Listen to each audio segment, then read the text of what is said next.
subscribe here for session number 3 on the topic of bliss.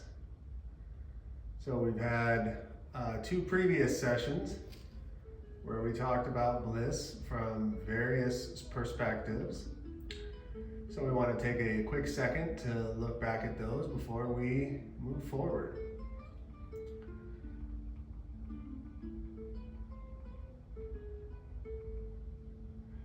So in our first session, we started out with bliss in Hinduism, following that up with Japanese folklore,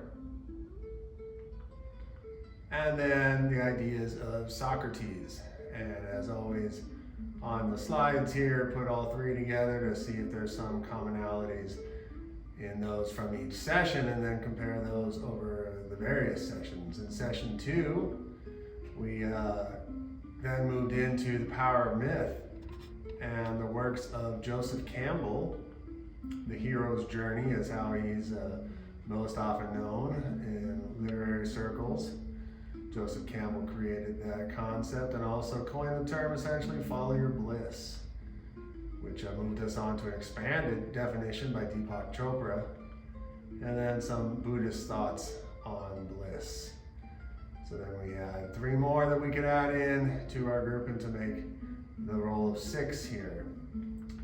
So for session number 3, we're going to jump over into a new area, that of Greek mythology, and what they thought of as a blissful experience. We saw earlier in the Hindu belief about reincarnation and how you only achieve this after multiple times. Well, in Greek mythology, you have the concept of the Elysian Fields, the paradise, where the blessed go and experience eternal happiness or bliss.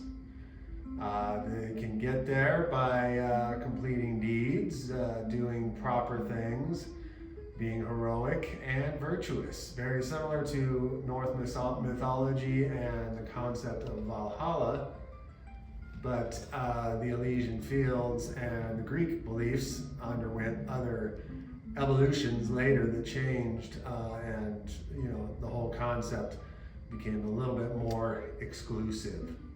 But underlying that idea is a concept of a place where you go because of your good deeds.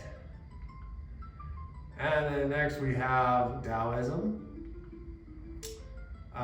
which was founded in China between 500 and 400 BCE by Lao Tzu. And here with Taoism, we have the concept of Wu Wei. It's a state of effortless action, living in the harmony with the natural flow of life, which can be seen as a form of inner bliss. Taoism versus Buddhism. Taoism focuses on the practice, focuses on the path of Tao, formless power that guides all things in an eternal cycle. Buddhism provides a detailed theory about the afterlife and an elaborate cosmology. So Tao, a little bit more simpler, I guess, is the Western way of thinking about it, and some of the concepts not as many faceted levels, possibly, that we might see in Buddhism. And lastly, we're going to look at this from a cultural perspective. Collectivist versus individualistic cultures, to try to get at a response there as well. And when we think of culture, maybe where we live, East versus West, so on and so forth. Collectivist cultures, bliss might be more strongly associated with strong family bonds, community harmony, and fulfilling one's role within the group. Whereas maybe like the West, bliss could be more focused upon personal achievement, self-actualization, and individual freedom, much like we saw in harmony when we looked at this from sociological and other kinds of perspectives as well.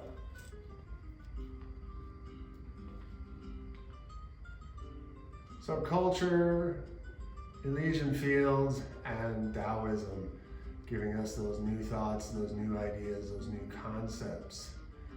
So when we pull all 9 together, we have, much like we saw in our first dealing with harmony, we had a combination of ideas that all have very, very similar underpinnings.